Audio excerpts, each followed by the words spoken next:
The Manhunt, or Laura's poem, along with 8 other poems by Simon Armitage, first aired in a Channel 4 documentary entitled Forgotten Heroes, The Not Dead, in the winter of 2007, and later appeared in a collection of the same name in 2008. Most of the poems are inspired by the testimonies of ex-soldiers, focusing on flashbacks that they have struggled to forget. Although they may have physically survived the conflict, they now suffer from PTSD, or post-traumatic stress disorder. In one major study of 60,000 Iraq and Afghanistan veterans, 13.5% of both deployed and non-deployed veterans screened positive for PTSD, although other studies have shown higher prevalence rates of 20 to 30%.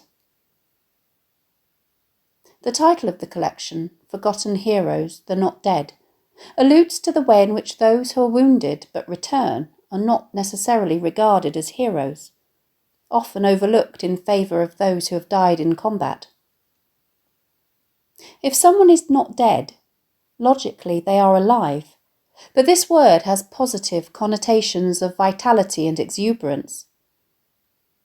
Through his choice of words, Armitage appears to suggest that their existence is a type of limbo, where they may be not dead, but they are also not fully alive either, unable to participate completely in everyday life. This poem differs from the others in the collection in that the speaker is not an ex-soldier, but returning veteran Eddie Beddoes' wife, the Laura of the title. Eddie suffered life-threatening and life-changing physical and psychological injuries while deployed in Bosnia, which he catalogues in the documentary and which Armitage refers to in the poem itself.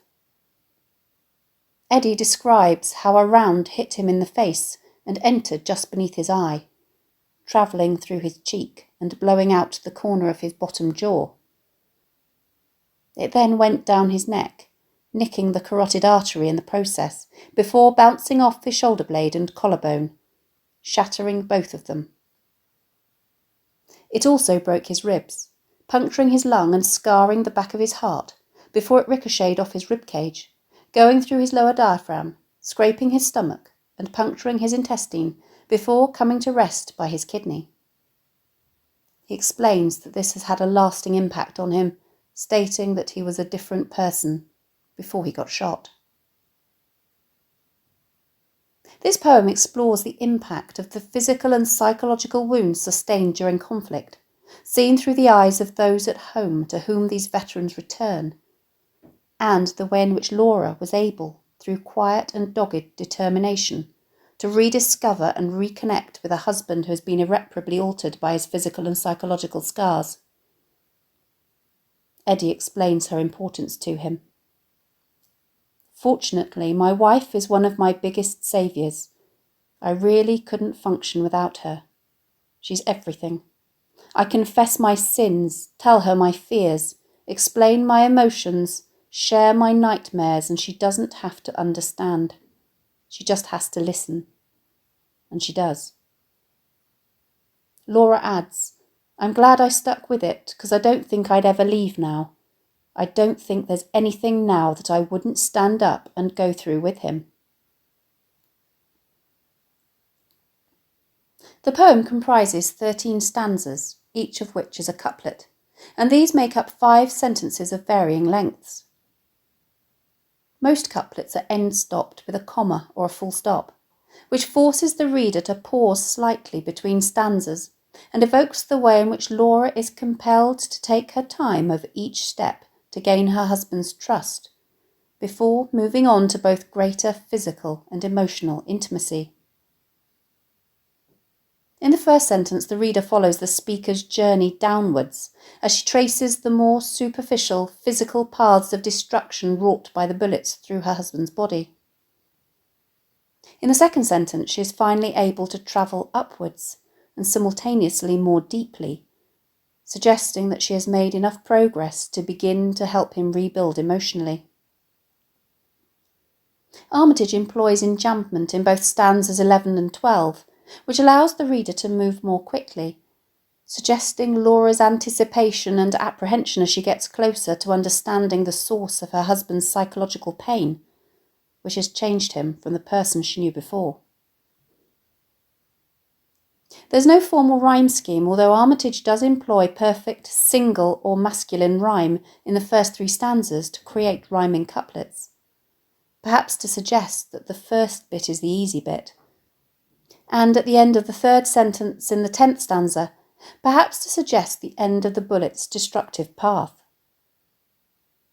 Armitage exploits other sound patterning techniques in the remaining stanzas, such as alliteration, consonance, assonance, pararhyme, oblique rhyme, and antinaclasis, to give the poem a sense of cohesion and continuity, while perhaps simultaneously communicating the increasing complexity and sensitivity as the speaker delves deeper into her husband's psyche. The tone of the poem is quiet and gentle, reflecting the care and tenderness with which the speaker explores and tends first to his physical and then to his psychological scars. The poem has no formal metrical structure, but it is given a lyrical, rhythmical quality by Armitage's extensive use of polysyndeton and anaphora, with the repetition of the anapaestic "only then," dididum, which highlights the painstaking nature of the speaker's attention as she only gradually moves on to the next phase when her husband allows her to. Armitage uses words which form a martial semantic field, such as phase, parachute silk, bullet, and mine, which suggests the continuing influence of war over his rehabilitation and post-army life. The title, The Manhunt, has negative connotations of fugitive criminals and the active and aggressive organised search by law enforcement or the military to capture them and bring them to justice. Eddie is not, however, physically missing, but emotionally unreachable, struggling to come to terms with permanent disfigurement and tortured by the experiences and memories locked inside him. As we read the poem, we realise that, although the speaker's hunt is indeed active and methodical, it is anything but aggressive, as she gently and assiduously searches for the man, used here metaphorically to mean his sense of self, that he is now. The poem starts. After the first phase, after passionate nights and intimate days. The word phase is a military term used to describe how longer operations are subdivided into shorter periods, which each have an intermediary tactical objective. Each phase is part of a serial chain of logically connected activities, which have a definite end goal. The choice of this word immediately indicates that the couple are on a journey which will go through carefully executed stages, and which will not progress until each phase is successful. The first phase is sexual contact. It is only when the couple have been sexually intimate that her husband will allow Laura to move on to the next phase, which is to be physically intimate, as only then would he let me trace the frozen river which ran through his face. This would, on first consideration, seem contradictory. After all, what is sexual intimacy if it is not physically intimate? The way in which he is prepared for sexual contact before allowing her to touch his scars, however, suggests that there are levels of physical intimacy which go deeper than sex. His physical scars bear witness to the trauma he has suffered and are a direct link to a level of emotional intimacy that he is just not ready for yet. Note the poem's first instance of the phrase "only then" and the use of the conditional mood here, "would let," which both suggest her ability to proceed further only when certain conditions have been met. She is an active participant, but only to the extent to which he allows her. Note the way that Armitage then goes on to use a series of metaphors to describe Eddie's injuries. The frozen river which ran through his face, with its illusions of whiteness and immobility, vividly evokes the long, thin ridge of scar tissue, where the bullet first struck him before travelling through his cheek, which the speaker gently traces with her fingertips. The beauty of the natural imagery in this metaphor suggests her total and loving acceptance of his changed appearance.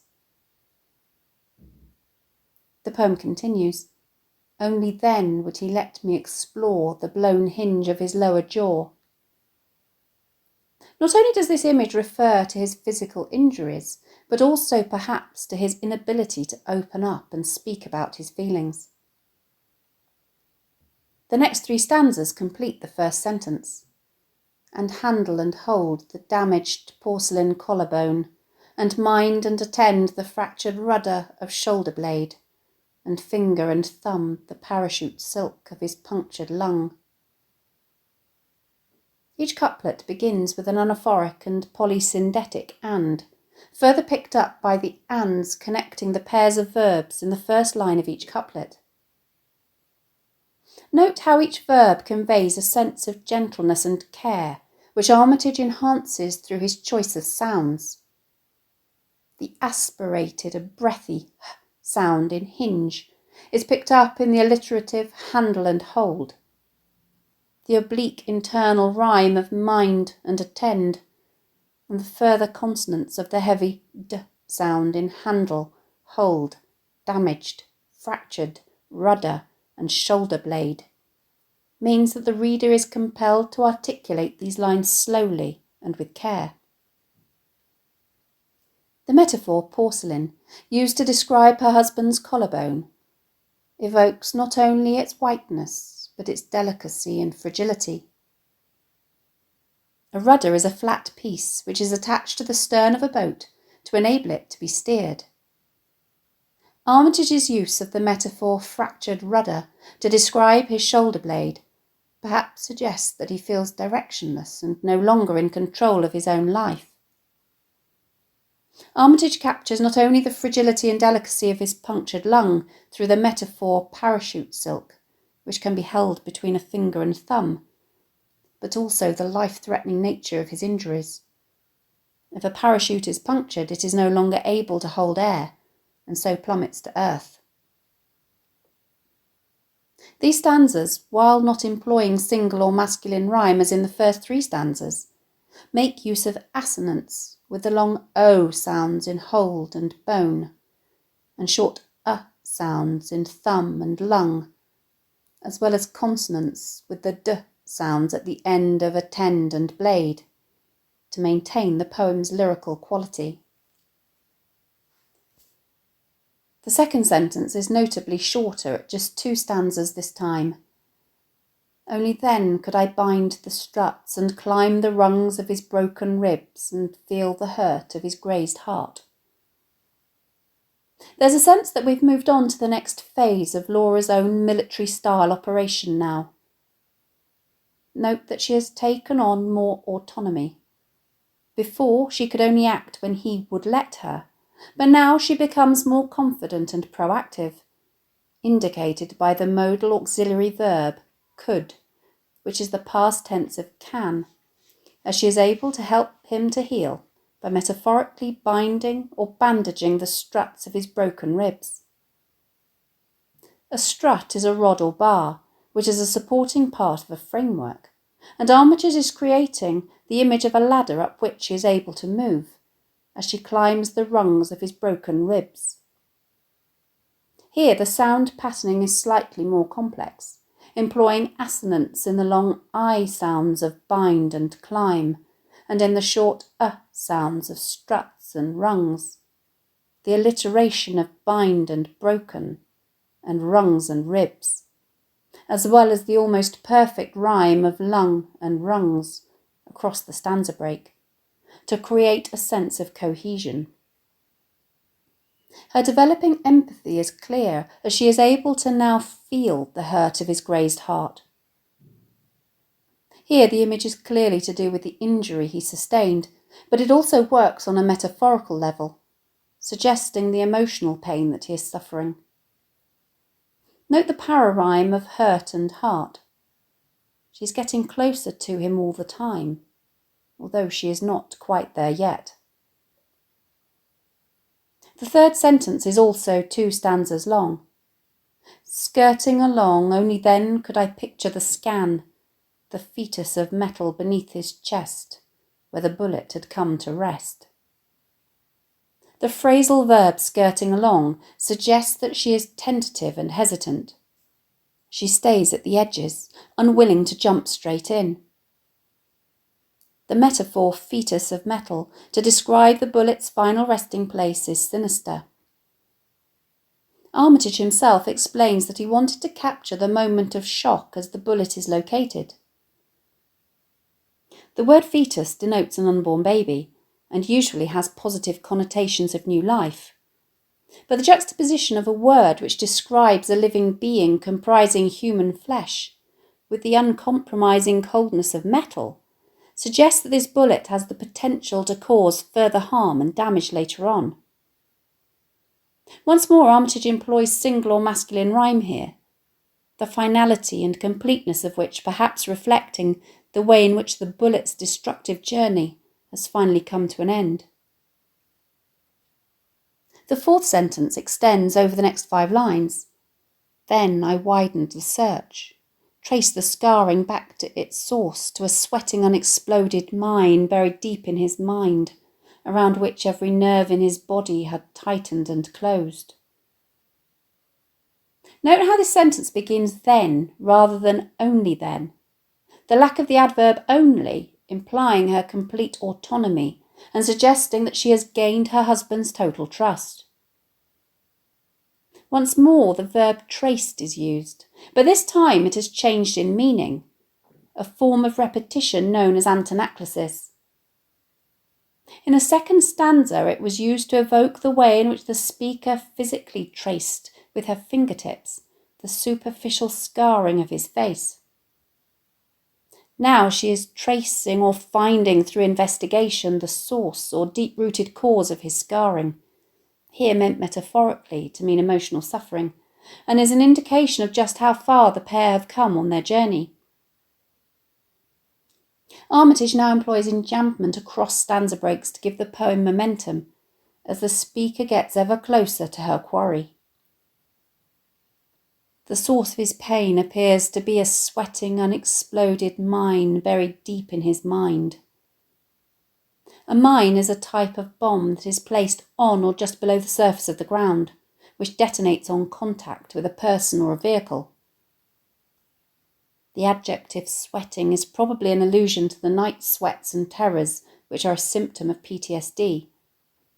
But the word also has connotations of something that is festering beneath the surface.